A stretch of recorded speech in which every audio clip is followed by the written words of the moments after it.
Chapter 161, Inevitable Separation. The horse-drawn carriage gifted to Chen Ping'an by Gao Xuan arrived quite late, only reaching Chen Ping'an deep in the night. The coach driver was that old man with no facial hair, the same one who had been by Gao Xuan's side during his time in Jewel's small world, and thus far, Chen Ping'an had met this old man twice. In contrast with Gao Xuan's friendly and hospitable demeanor, the old man wore an aloof expression, and after handing over the horse-drawn carriage to Chen Ping'an, he began to make his way back to the capital city on foot. Before doing so, he turned to take an extra glance at Kui Chan. But Kui Chan was busy marveling at how exceptional a specimen the horse pulling the carriage was, and he completely failed to notice the old man's scrutiny. Kui Chan jumped onto the carriage and voluntarily took on the role of coach driver, then waved at Chen Ping'an as he said, "The carriage hasn't been tampered with in any way, so we can use it without any qualms." Chen Ping'an inspected his surroundings to find that it was already quite dark, and due to the nightly curfew in the capital city, the lively and bustling official road during the day was completely deserted at night. Chen Ping'an shook his head as he said, "This is a good chance for me to practice my walking meditation. Just focus on driving the carriage. I'll be able to keep up as long as you don't go too fast." Kui Chan knew how stubborn Chen Ping'an could be, so he didn't bother to try and persuade him any further. He slowly drove the carriage forward while taking a sip of wine as he loudly mused, "There are countless things to worry and fret over, but all things come to an end eventually." On another note, the autumnal weather sure is nice and cool. This is a somewhat altered version of a poem from a poet who lacks the words to articulate his worries and concerns, so he can only console himself by telling himself that everything comes to an end eventually, then attempts to distract himself by remarking on the weather. Meanwhile, Chen Ping'an trailed along behind the horse-drawn carriage in silence, repeating the 6-step walking meditation of the mountain-shaking fist over and over again. At this point, walking and standing meditation were already second nature to him. As for Kui Chan, he continued to ramble nonsense, rattling off quotes from Confucian classics one moment, then reciting random poetry phrases the next, and he was barely quiet for even a single moment. In the end, he even began singing about how he had an old donkey that he never rode, and after listening to his ramblings for close to 2 hours, Chen Ping'an finally exhaled and ceased in his walking meditation, then declared, "I'm going to take a rest inside the carriage." Only after entering the carriage and setting down the basket on his back did Chen Ping'an notice that there was a small mountain of jars and vials stacked up in the corner. However, due to how dark it was, he was unable to discern what these containers held. Kui Chan smiled as he explained, "There are a few jars of fine wine, some pills for cultivation and injury recovery, and even some makeup. That Gao Xuan really is an interesting guy. If we set aside the fact that he's from an enemy nation and judge the merit of his character alone, he's a lot more friendly and accommodating to those useful to him than the younger brother of your friend, Song Jishin, and my former disciple, even though they're both princes." Chen Ping'an sat down behind Kui Chan, with his side facing him and his legs dangling outside of the carriage as he shook his head and said, "Song Jishin was never my friend." "I'm sure Song Jishin, I suppose we should call him Song Mu now, would be heartbroken to hear that," Kui Chan chuckled. Prior to leaving Clay Vase Alley, Qi Jingchen bestowed upon Zhao Yao a seal that contains the inscription, "The world welcomes spring." While his parting gift for Song Jishin were 6 books, 3 of which were miscellaneous ones, namely Profound and Subtle, Tao Li Anthology, and Tales of Mountains and Seas, while the other 3 were elementary books, namely Principles of Life for Children, Rites and Music, and an anthology of literary essays. Song Jishin harbors very complex emotions toward you. In order to give himself some peace of mind, he left the latter 3 books on the table in his house prior to his departure. However, that's where the complexities of the human heart come into play. He knew even if you picked up the key that he tossed into your yard, there's no way you would have taken those books without permission. Even so, he can still console his own conscience by convincing himself that he did a good deed for you. Isn't he a smart guy, teacher? Kui Chan had revealed a bunch of secrets, but there was one thing that he had refrained from mentioning. He speculated that Qi Jingchen had already anticipated that all of this would happen. He had foreseen that Song Jishin would look down on those 3 elementary books and choose to leave them behind for Chen Ping'an. Qiu Chan had previously thought that he was far superior to Qi Jingchen when it came to hatching plots and devising machinations, but looking back now, he realized that he couldn't have been more wrong.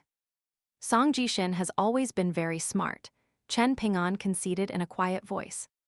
Is your relationship with him so awkward because he deceived you into going back on your promise to your mother? Qiu Chan asked with a curious expression. Chen Ping'an offered no response. Qiu Chan smiled as he continued, I shouldn't have brought that up.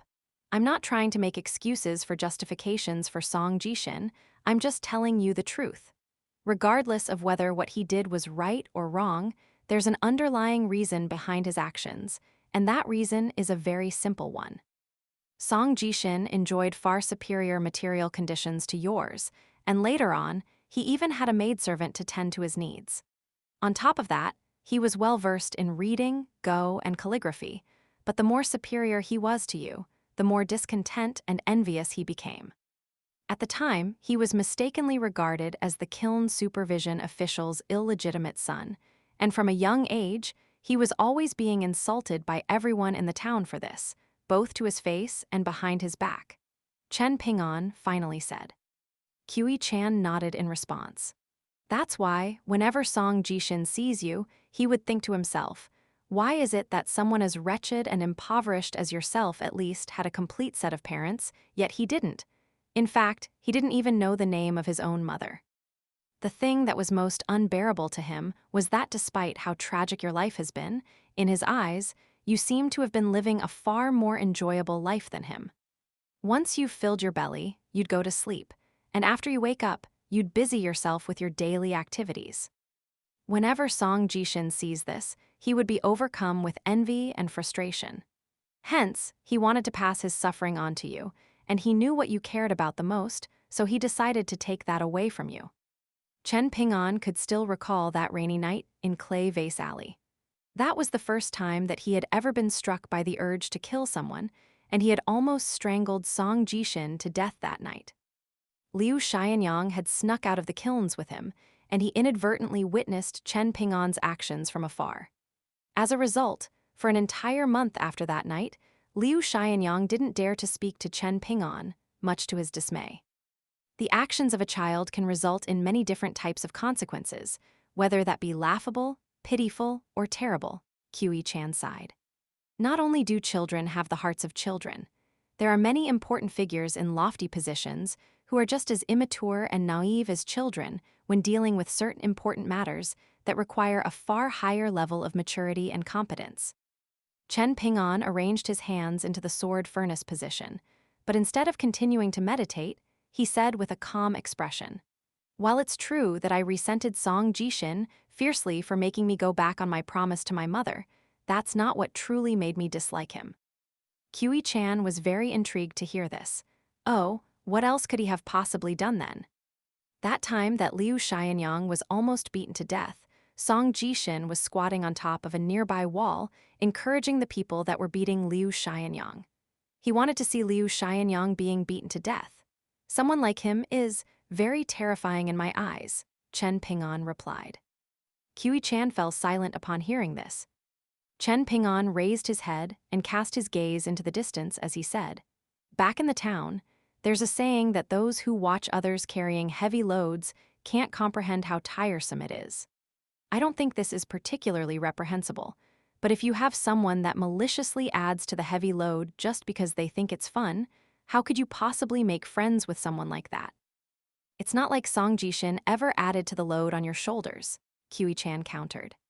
Deep down in his heart, perhaps Song Jishin really wanted to become your friend. He's smart enough to know what type of people he should befriend. For example, he looks down on Zhao Yao, whom he perceives to not be as intelligent as him, but he still remained on friendly terms with Zhao Yao due to his connection to Qi Jingchen. I dislike people like that, Chen Ping'an condemned with a shake of his head. You know, a lot of people will come to dislike someone like you as well, Qiu Chan said in a candid manner. Why do I need so many people to like me? Chen Ping'an asked with a smile. As long as I have food, shelter, and clothes on my back, I have no worries. I don't want or need anything from anyone else. Teacher, you just described a mental state that is impossible to tarnish, as it is one that is without desire. That is truly an admirable state of mind to be in. Qi Chan said as he gave Chen Ping'an a thumbs up. I know you're trying to lure me into talking about these things so you can gather more information on me, but it's fine. After telling you all of these things, I feel a lot better now, Chen Ping'an said in a quiet voice. Teacher, you possess immense wisdom under a humble facade, while I harbor tremendous stupidity under a facade of wisdom, Qi Chan chuckled. If we join forces, the world will be our oyster. All of a sudden, Chen Ping'an asked, You must know Liang, right? He once sang the same song about the old donkey that he never rode. Qi Chan's expression changed slightly upon hearing this, and he replied, I knew Liang from a very long time ago, even earlier than Qi Jingchen, and certainly a lot earlier than the likes of Ma Jian and Mao Jiaodong. Back when I was drinking with Liang, those two were probably just a pair of kids playing with mud somewhere. It was a night with a bright moon and few stars, and a hint of sorrow appeared on Qi Chan's face as the night breeze blew through his hair. After I left my hometown, I also embarked on a journey to seek out an education, but I had to go far further than you did. I was extremely proud, and after being thoroughly embarrassed one time, I accepted the old scholar as my teacher in a fit of rage. At the time, the old scholar wasn't all that renowned, and his teachings were viewed as heretic, so I was his first ever disciple. Qi Jingchen and the others all became the old man's disciples after I did, and he didn't actually have very many direct disciples. His style of teaching was one in which he insisted on imparting knowledge in as much detail as possible. At times, there were simple concepts that could easily be explained in a couple of sentences, but he would talk about them for days, so he simply didn't have the time and energy to keep too many disciples around. He had more in-name disciples, and as for those who were willing to stoop to calling themselves the lapdogs of the scholarly sage, there are too many of those to even count. Liang met the old scholar even earlier than I did.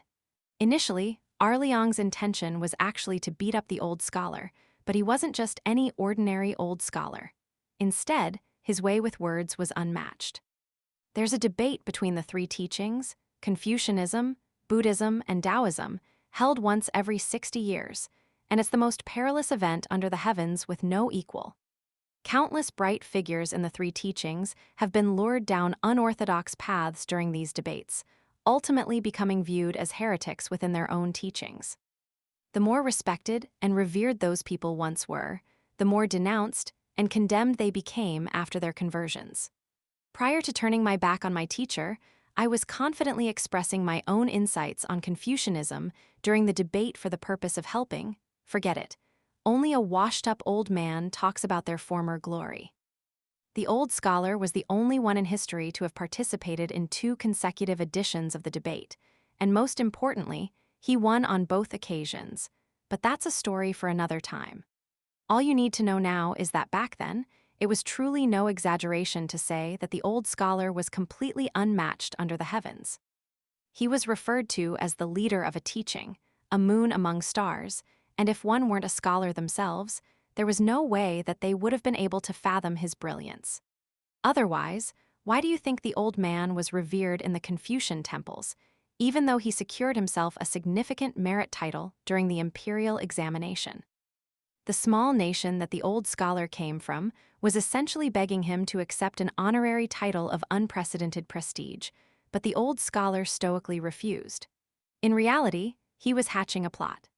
Anyway, it didn't take much talking at all before Liang was completely swept along by the old scholar's words, and the 2 sworn enemies became the best of friends.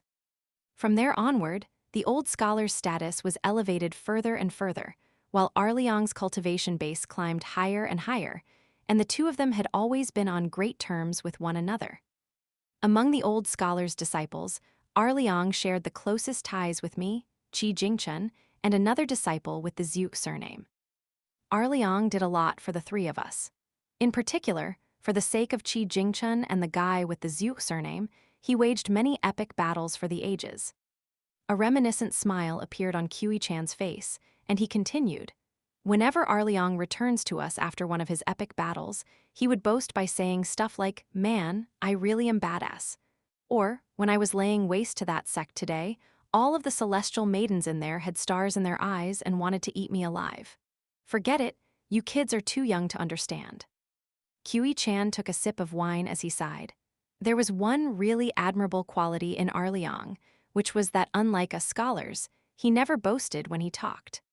After saying so much, Kiwi Chan finally smiled as he concluded, "That's all I have to say. Just like you said, I feel a lot better now as well." Chen Ping'an had already closed his eyes to meditate, but it was clear that he had listened carefully to every single word that Kiwi Chan had said.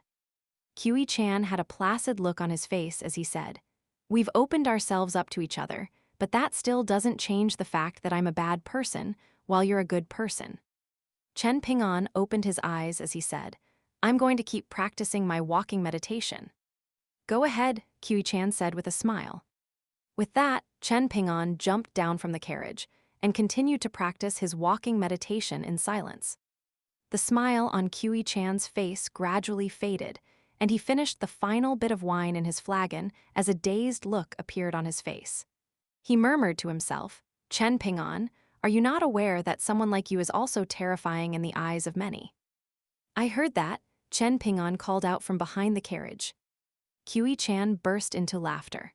"You have exceptional hearing, teacher. As expected of a prodigiously talented martial artist like yourself, it won't be long before you're entirely invincible and unite the entire world under your flag." "Thanks," Chen Ping'an grumbled in a sarcastic voice. On the return journey, they passed through many scenic locations. The horse-drawn carriage and the horse had already been sold by Kiwi Chan for a high price of 1,500 taels of silver. And with those funds, he purchased himself a beautiful bookcase, in which he stuffed everything that was of value that was originally in the carriage. In contrast with the journey to Great Sui Nation, Chen Ping'an had more spare time to practice his mountain shaking fist during the return journey, as well as to practice the 18 stops. As long as there was no heavy rain, he would practice twice daily, once in the morning and once at night. He performed his walking meditation very slowly, as if Li Baoping and Li Huai were still practicing alongside him, except the children had been replaced with Kiwi Chan, whose movements were far more fluid and graceful than Chen Ping'an's. Whenever they came across a tall mountain or a large body of water, Kiwi Chan would loudly recite passages from sagely scriptures, and even though Chen Ping'an remained silent on those occasions, he would always recite the passages in his heart alongside Kiwi Chan. Unlike that night on the official road outside Great Sui Nation's capital city, the two of them no longer opened up and spoke candidly to one another. Instead, they would often go entire days without speaking to each other at all, and Kiwi Chan would occasionally sneak away. Upon his return, his mood would vary depending on the outcomes of his outings, and Chen Ping'an never asked where he had gone or what he had done. Thus, the two of them continued in their journey without any urgency, and autumn soon transitioned into winter. The route for the return journey had been selected by Kiwi Chan, and it was completely different from the one that they had taken to reach Great Sui Nation, but Chen Ping'an raised no objections to this. The two of them would occasionally encounter some bizarre and interesting events, which they would either observe from afar or find themselves right in the thick of the action. Even though Chen Ping'an had already completed the journey from the Great Li Empire to Great Sui Nation, he still couldn't help but be bewildered by some of these events. One night, the two of them were traveling along a large lake to the east of Great Sui Nation. Under the moonlight, they spotted a pair of graceful immortals flying through the air in the distance. Each of them was holding a massive iron chain, using which they lifted an enormous rock the size of a mountain from the bottom of the lake, sending huge waves sweeping over the surface of the lake in all directions. The mountainous rock was hoisted up into the air, then carried to their sect. Kiwi Chan explained to Chen Ping'an that there were many things that accumulated the natural essence of the environment they were in, and if these things were to be discovered by a cultivating sect, the sect would often send people to seize the object and transport it back to the sect to serve as an exclusive artifact that helps preserve the fortune of the sect. Qi Chan also said that this particularly cultivating sect was being quite considerate of others, as they had chosen to carry out the operation at night, and they were willing to spend the money to purchase expensive iron essence chains. The average cultivating sect wouldn't have bothered to take these measures, and they would have simply bought a large quantity of cheap metal chains for the job. If the chains were to snap and drop the mountain on the way back to the sect, the local authorities wouldn't dare to hold the cultivating sect accountable, even if it were to crush a mortal settlement and result in a bunch of deaths. Even if the mountain were to fall into a large city, so the incident couldn't be kept secret, the matter would have still most likely been settled with a payment from the offending cultivating sect. In a majestic mountain range on the border between Great Sui Nation and Yellow Court Nation, Chen Ping'an spotted a large school of what appeared to have been carp. However, they were traveling along the mountain path, seemingly completely fine despite the fact that they were out of water. Qi Chan explained to Chen Ping'an that these were mountain crossing carp, and that they could survive for up to half a month out of water. Mountain crossing carp had extremely high standards of the water that they chose to reside in, and if the body of water they inhabited turned bad and uninhabitable, they would immediately move. The more abundant the spiritual energy in a body of water, the higher the population of mountain crossing carp that would generally be found within, and 1 out of every 10,000 mountain crossing carp would be a golden spirit creature. Hence, most cultivating sects liked to keep such creatures in their ponds and observe their migratory behavior to determine the levels of spiritual energy in the sects. After that, as they were passing through a lavish city of Yellow Court Nation, they encountered a pair of young swordsmen racing through a busy market, no more than 5 feet above the ground atop flying swords. They were traveling extremely quickly, as if they were having a competition to see who was the superior flying swordsman, and they had no regard whatsoever for the people around them. Some of the people in the market weren't able to get out of their way in time, and many of them suffered injuries of different degrees of severity as a result. As one of the swordsmen was flying through the air near Chen Ping'an, an old woman was so startled that she fell onto the ground.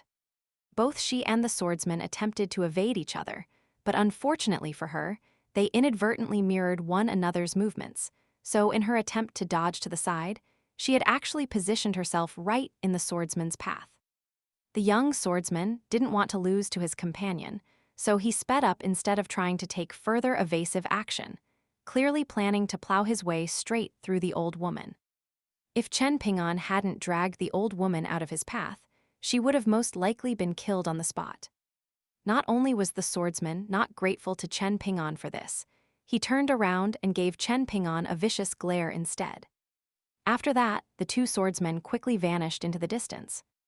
All of the residents of the city were extremely shaken up by this incident, but no one dared to pursue the matter, and even those who were complaining about what had just happened only dared to do so in hushed tones.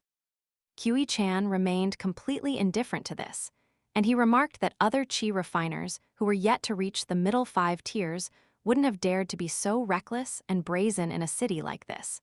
But swordsmen had always been considered to be the most precious of Qi refiners, and that was why those two were able to get away with such reprehensible behavior. The old woman thanked Chen Ping'an earnestly for saving her life, then rushed away in a panic, while Chen Ping'an turned in the direction that the two swordsmen had departed in, staring after them for a long while. "You can't hold everyone accountable for their actions," Qi Chan remarked in an indifferent manner. "Besides, how are you going to hold them accountable anyway? Are you going to chase after them and kill them? Don't forget that they didn't kill a single person here. Alternatively, are you going to try and preach to them that what they did was wrong and warn them not to do this again? Even if you were powerful enough to force them to accept your preaching, what are you going to be able to do if they simply fall back to their old ways after you leave? If you ask me, you're only raising unnecessary ire for yourself by concerning yourself with these matters. I won't chase after them. I don't have the power required to make a difference here," Chen Ping'an said with a shake of his head. "I would rather you get involved in this. As your student, I've done nothing to help you along this entire journey, and I'm feeling racked with guilt, so I would be extremely grateful for an opportunity to do something for you." It was clear that Qi Chan was only saying this to goad Chen Ping'an, and after receiving no response, Kiwi Chan smiled as he asked, "So, what are you going to do if you do manage to attain the power to make a difference someday?" "I'll wait for that day to come before making a decision," Chen Ping'an replied as he continued on his way. Kiwi Chan hurriedly followed along as he asked, "What day is that day going to be?" "I don't know, but it's not going to be tomorrow," Chen Ping'an replied. Kiwi Chan continued to trail along behind Chen Ping'an as he mused. "It would be great if that day turned out to be the day after tomorrow then. As your student, I would be able to bask in the light of your glory." Chen Ping'an raised his head to look up at the sky, and it suddenly occurred to him that the new year would have almost arrived by the time he returned to the town, and he was wondering if he should take this opportunity to buy a few sets of couplets, as these things weren't really sold in Red Candle Town. Right at this moment, Kiwi Chan also raised his head, but he was looking at a tall building, and a faint smile appeared on his face as he mused. How interesting. Chen Ping'an turned in the same direction to find a tall pavilion that stood out in the city like a crane among chickens. In stark contrast with the clear weather elsewhere in the city, flashes of lightning could be seen within the dark clouds above the building, and it was as if it were raining only in that one small area. Kiwi Chan turned to Chen Ping'an with a smile as he said, "This is something that we definitely have to get involved with, teacher. If you're not willing to come, then I'll go on my own, and you can wait for me at the city gates." Chen Ping'an didn't skip a beat as he continued to make his way toward the city gates, and he replied, "If you haven't come out by the time the nightly curfew arrives, then I'll go ahead on my own." A sullen look appeared on Kiwi Chan's face. "How could you be so cruel, teacher?" Chen Ping'an's back was facing Kiwi Chan as he raised his arm and displayed his middle finger. Kiwi Chan's expression immediately changed as he waved farewell to Chen Ping'an. "You're becoming more and more humorous, teacher. It appears my influence is being felt." Chen Ping'an withdrew his middle finger and clenched his fist tightly. Kiwi Chan hurriedly extended a bow as he called out, "Take care, teacher."